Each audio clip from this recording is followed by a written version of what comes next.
that no one on earth can access. And so then they're surprised when people on earth are unhappy about this. It's like, it was posted on the board. What do you mean? We're like, what board? Some of the things in Doug Sadler's book, like the Babel fish, where you put the fish in your ear that automatically translates, we kind of have that already. So yeah, I mean, the future is coming fast. Elon, okay. Vlad, can you hear us? Vlad the Stock Impaler. Hey guys, thanks for inviting me up. It's good to hang with all of you.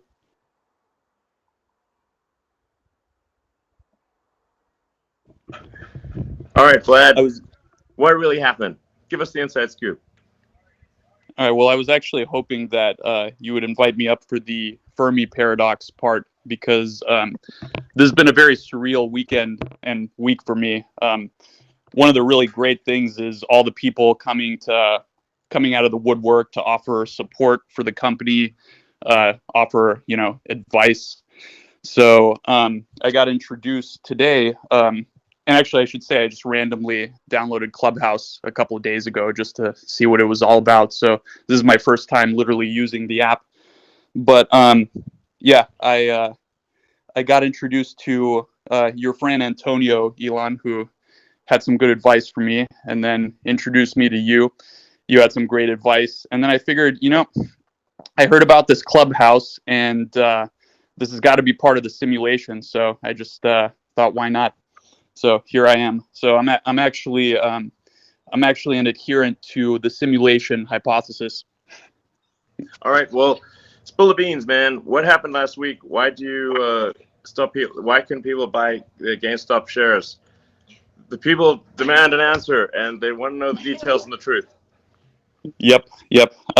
Okay, so let me start by giving a little bit of background. So I'm the chief executive of Robinhood. Robinhood's actually a. Just go on. I'll go through this quickly. Don't worry. This is important. It's actually a couple of companies.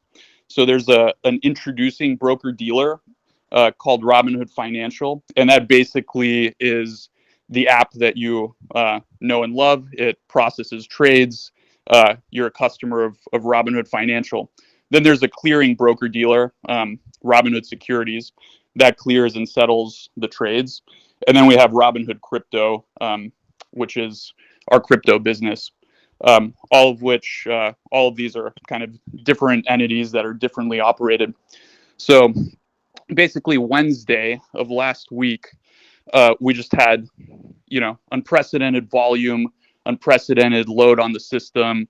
A lot of these, so-called meme stocks were, going viral on social media, and people were joining Robinhood, and there was a lot of net buy activity on them, as you guys all know. And Robinhood at this time, I think, was #1 on the iOS App Store, and pretty close, if not #1 on Google Play as well. So just unprecedented activity. And so Thursday morning, right?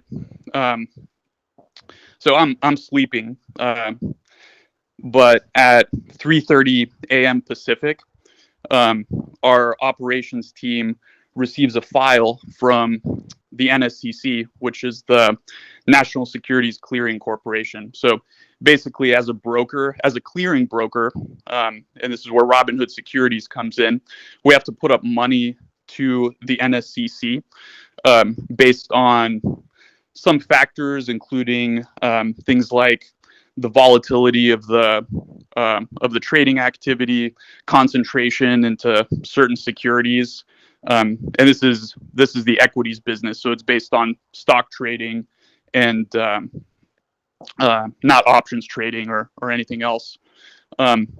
So they gave us a file with the deposit, and the request was around $3 billion, which is, about an order of magnitude more than what it typically is, right? So no. Why was that so high? Like, this seems like it sounds like this is an unprecedented increase in demand for capital. What formula did they use to calculate that? Well, yeah, and just to give context, Robinhood up until that point has raised, a little bit around $2 billion in total venture capital up until now. So it's a big number. Like $3 billion is a large number, right? So basically, the and I the details are, we don't have the full details. It's a little bit of an opaque formula, but there's a component called the VAR of it, which is value at risk, and that's based on kind of some fairly quantitative things, although it's not fully transparent. So there are ways to reverse engineer it, but it's not kind of publicly shared. And then there's a special component which is discretionary. So that kind of acts as a multiplier, and basically Discretionary meaning like it's just their opinion. yeah, it's a little bit. I mean, I'm sure there's definitely more than just their opinion, but basically, Well, I mean, I guess like it's based on what growth. everyone wants to know. What everyone wants to know is like, did something maybe shady go down here? It's like it seems weird that you'd get a sudden $10 billion demand. Three in the morning. Sorry, how much? Yeah, it was $3 billion US dollars. 3 billion. Okay, $3 billion. Yeah, around. Just suddenly out of nowhere. And what percentage of that I wouldn't impute shadiness to it or anything like that. And actually, the NSCC was reasonable subsequent to this, and they worked with us to actually lower it.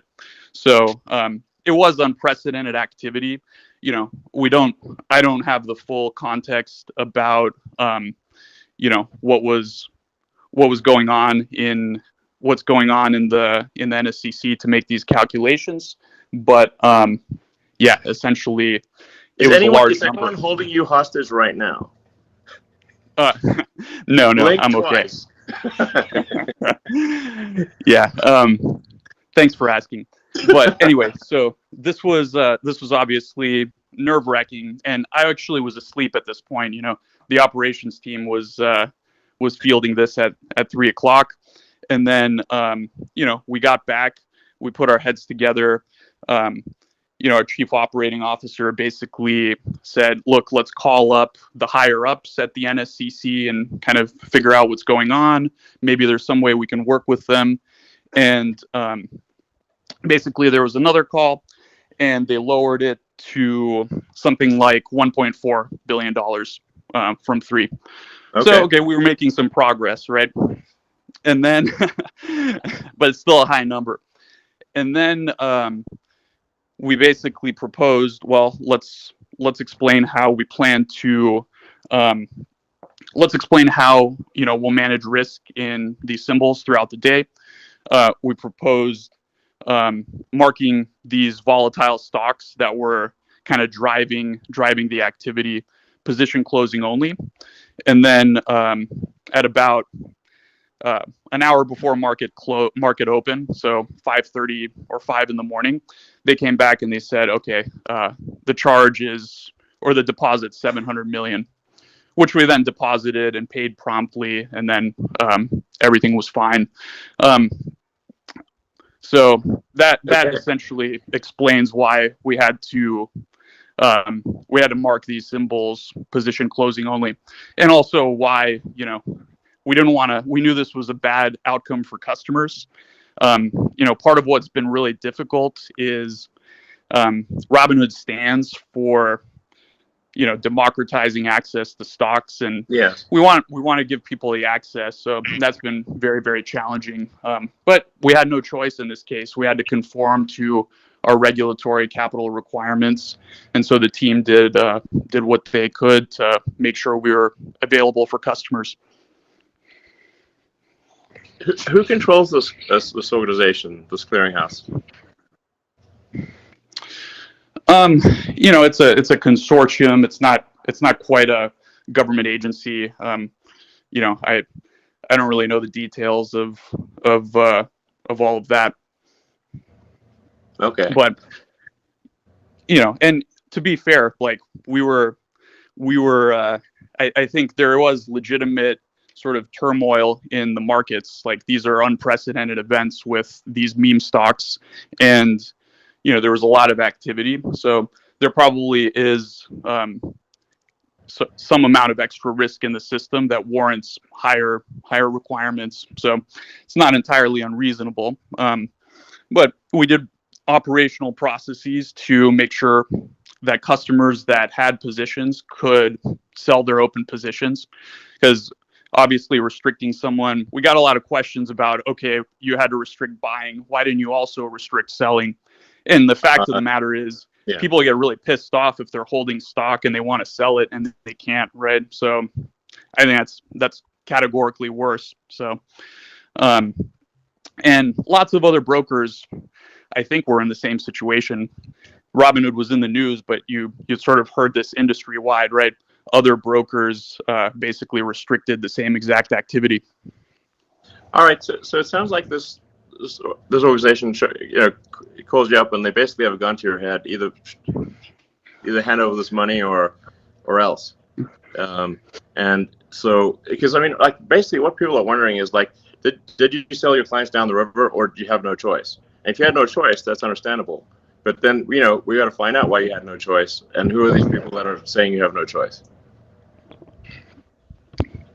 Yeah, I think that's fair. We have to comply with these requirements. Financial institutions have requirements. The formula behind these requirements, I think it would obviously be ideal if there was a little bit more transparency, so we could plan better around that. But to be fair, we were able to open and serve our customers, and 24 hours later, our team raised over $1 billion in capital, so that when we did open, when we do open tomorrow morning, we'll be able to kind of relax the stringent position limits that we put on these securities on Friday. Will there be any limits? Well, I think there's always going to be some theoretical limit. Like, we don't have infinite capital, right? And on Friday there were limits. So there's always going to have to be some limit. I think the question is, will the limits be high enough to the point where, they won't impact, 99.9+% of customers. So, if someone were to deposit $100 billion and decide to trade in one stock like that wouldn't be possible. Well, you didn't get to hear of the big tech. All right. Not the big tech, like higher authority. All right. Well, I guess people really just want to know, if you had no choice, then you had no choice. It's gun to the head situation, and then that's understandable. But then whoever put that gun to your head should, be willing to answer to the public. Yeah, listen, and I know there's processes. This is unprecedented times, and to be fair to those guys, they've been reasonable. So we are. I think the one thing that is maybe not clear to people is Robinhood's a participant in the financial system, so we have to work with all of these counterparties. So we do get a lot of questions about, why do you work with market makers? Why do you work with clearing houses? Vertically integrating and getting, it's hard enough to build introducing a clearing broker dealer. Not too many people have done that, but the financial system that allows customers to trade shares is sort of a complex web of multiple parties, and it's hard to. I think everyone says, oh, it could be better, it could be improved.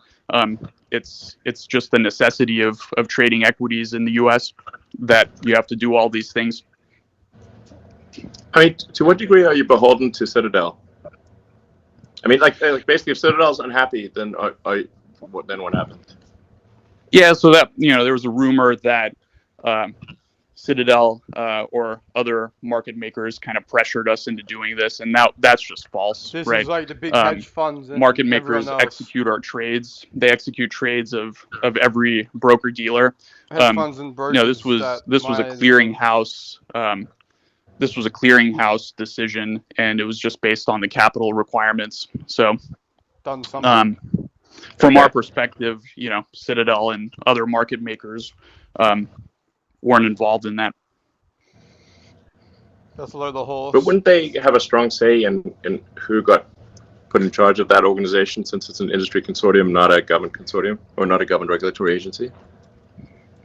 I don't have any reason to believe that. I think that's just like, I think this is all scripted. then you're getting into kind of the conspiracy theories a little bit. So I just have no reason to believe that that's the case, Okay.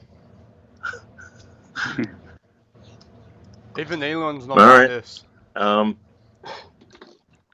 Well, I guess so we'll see what happens with future actions. Hopefully that was insightful, or at least a little bit entertaining. Are you not entertained? Yeah. Okay. Well, I don't know what to say. First of all, Vlad, thank you so much for jumping on. I know it's pretty late, and thank you so much. Deeply, I deeply appreciate it, and I'm sure everyone in the audience here and watching elsewhere deeply appreciate it. So thank you so much. We really appreciate this. I'm going to wrap this up.